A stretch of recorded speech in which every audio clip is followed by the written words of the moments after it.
Reka tugusuhuze twifurize ibihe byiza wowe dukurikira umunsi ku wundi ku rubuga rwa Burundi yacu updates n'amakuru agezweho muri kino gitondo. Turi ku cyumweru tariki 3 z'ukwezi kwa munani 2025. Niba rero ukurikira amakuru tugenda tukugezaho umunsi ku wundi hari ukaba utarakora subscribe, uyu ni wo munsi niwo mwanya mwiza wo gukora subscribe kugira ngo amakuru utegura umunsi ku wundi ujye abona uri uwa mbere. Ntago bigoye rero nukureba hasi gato iyi video urimo kureba urabona akajambo subscribe gakandeho utegerezeho gatoya, urabona akamenyetso kameze nk'inzogera nako ugakandeho kugira ngo amakuru tugenda dutegura umunsi ku wundi ujye abona uri uwa mbere.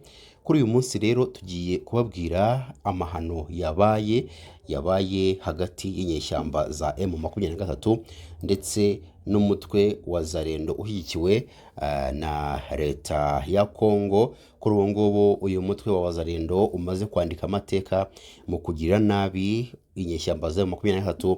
Kuri ubu ngubu birimo gukoreshwa ijambo rimo rakoreshwa n'abantu batuye muri Kinshasa bakurikirana hafi amakuru arimo kubera muri Burasirazuba bwa Kongo. Barimo kuvuga ngo M23 ishyikiwe na RDF nk'uko bigenda bitangazwa ngo irimo gushwiragira. N'amakuru rero arimo kuvugwa cyane muri turiya duce tugiye dutandukanye two mu Burasirazuba bwa Kongo. Turibuze kubigarukaho, turavuga ku makuru ikibazo gikomeye cyane cya M23 yamaze yikoreje abanyeshuri barangije ikizamini cya leta, imbunda n'ibitwaro biremereye, amasasu. Rero ni ibintu byatumye uyu mutwe noneho uvugwa cyane ko urimo gukora amahano. Si yo nkuru gusa, nanone turaza kugaruka ku makuru arimo kuvugwa ko kuri uyu wa gatandatu tariki 2 Kanama imirwano yongeye gutangira mu mudugudu wa Kamakombe, ni muri teritwari ya Kabare. Ni inkuru rero nanone turibuze kwibandaho gatanu ku kandi.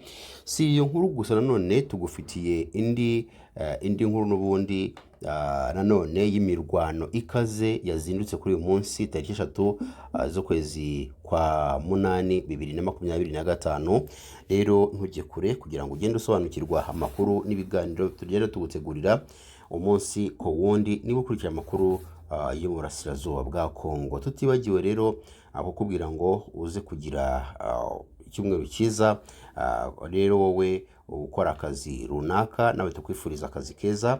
Dukomeje n'amakuru yacu rero muri gitondo kuri uyu wa gatandatu tariki 2 Kanama imirwano yongeye gutangira mu mudugudu wa Kamakombe, ni muri teritwari ya Kabare muri Kivu y'Amajyepfo, hagati y'abarwanyi ba M23 n'inyeshyamba za Zarendo zifashwa na guverinoma ya Kongo. Bivugwa ko mu rukera rwo kuri uwo munsi n'ubundi aribwo urusaku rw'amasasu rwatangiye kumvikana muri groupement ya Bugohe, ubwo inyeshyamba za M23 zagabaga ibitero ku birindiro by'inyeshyamba za Zarendo mu mutwe wa MDRC. Ni umutwe n'ubundi ugizwe n'abarwanyi ba Zarendo bashyigikiwe na leta ya Kongo. Iyi nkuru dukesha Okapi ivuga ko nyuma yo kwigarurira akanya gato igice cya kabiri cy'umudugudu kwa M23, inyeshyamba za Zarendo zashoboye kuyisubiza ndetse ziranabashwiragiza nk'uko abaturage bo muri Kinshasa barimo baragenda bakoresha iri jambo ngo ni ukubashwiragiza, babavana muri ako gace bari bafashe, n'ubundi baburiza imisozi ya Kavumu muri ako gace bajya kure cyane yaho n'ubundi bari bateye. Nibwo bwa mbere byumvikanye muri iyi minsi, kuko Zarendo yavuze ko igiye gufata umwanzuro wo kwihorera. Rero M23 byayikomeranye kubera yuko birimo kuvuga ko hapfuye abasirikare benshi bagera kuri 45, nubwo byirinzwe gutangazwa, ariko amakuru ava imbere mu rugamba avuga ko nibura abantu 45 bitabye Imana cyangwa se bapfuye bishwe n'ibisasu ndetse no kurasana, abandi benshi cyane bagera kuri 80 ngo baje kuba bakomereka mu buryo bukomeye cyane. Ni ibintu rero byateje ikibazo gikomeye cyane, bavuga bati M23 ishobora kuba yaracitse intege, byagenze gute, ni gute Wazalendo yaba irimo kuyishwiragiza bigeze ahangaha. Ni rero ni inkuru irimo kugenda itera ikibazo no kwibazwaho cyane. Rero byongeye kandi mu gace kegeranye na Warungu, ikindi gitero cyitiriwe M23 kibasiye groupement ya Muzinzi uyu munsi n'ubundi ngo aho naho Wazalendo yihagazeho rero bikomeye nk'uko yabigenje mu mirwano twavuze haruguru, nubwo hari andi makuru avuga ko itari yonyine ahubwo iri kumwe n'ingabo za Kongo n'iz'u Burundi.